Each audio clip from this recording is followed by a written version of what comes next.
Hi, this is Robin Mallory of Heart Matters. For Man on the Go, I have your healthy travel tip of the day.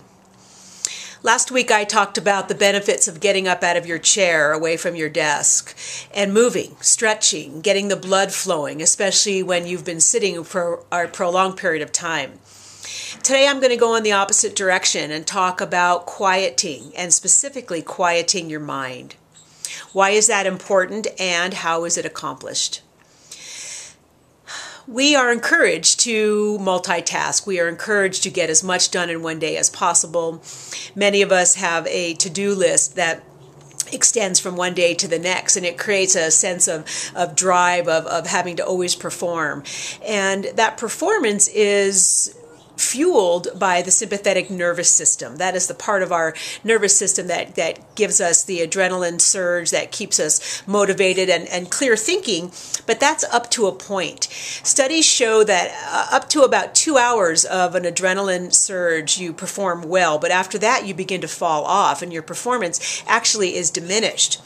So I'm suggesting that the quieting of your mind brings some balance to your brain chemistry and your physiology after you've been stimulated by adrenaline.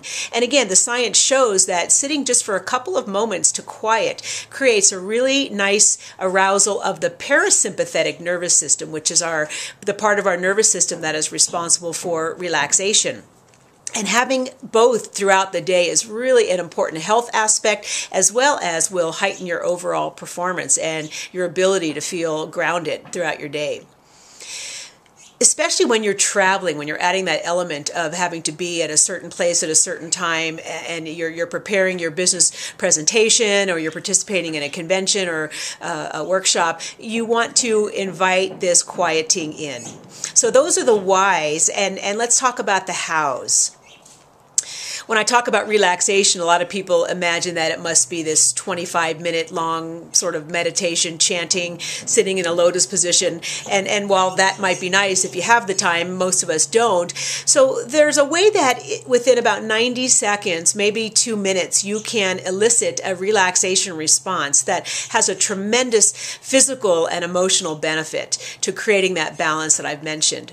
So find yourself a comfortable chair, sitting upright if possible with your feet on the floor.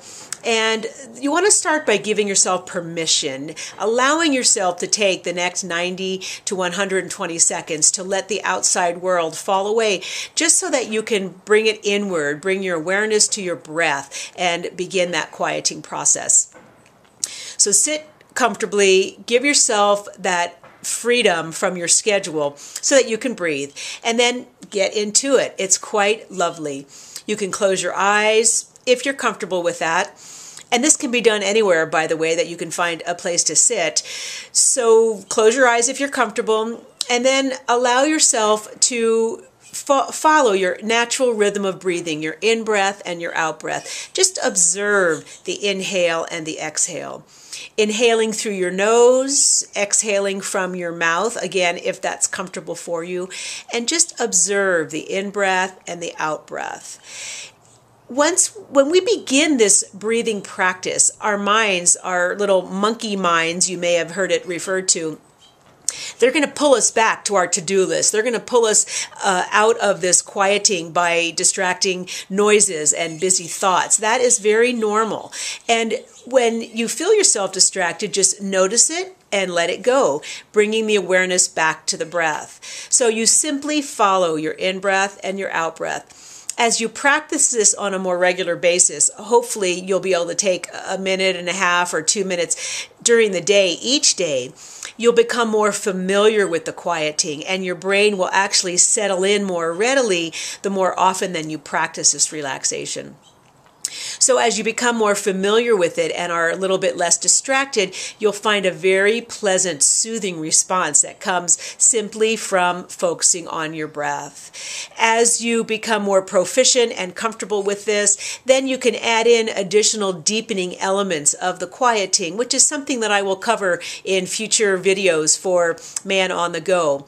But I wanted to initiate this conversation of quieting the mind, mostly by promoting it as a very valuable balance to the busy, hectic, aroused brain chemistry that we tend to live in much of our business day, and just putting it out there as a very pleasant and easy way to enhance your health and well-being, again, by inviting in that balance. So stay tuned for more in regards to deepening opportunities for quieting and relaxation.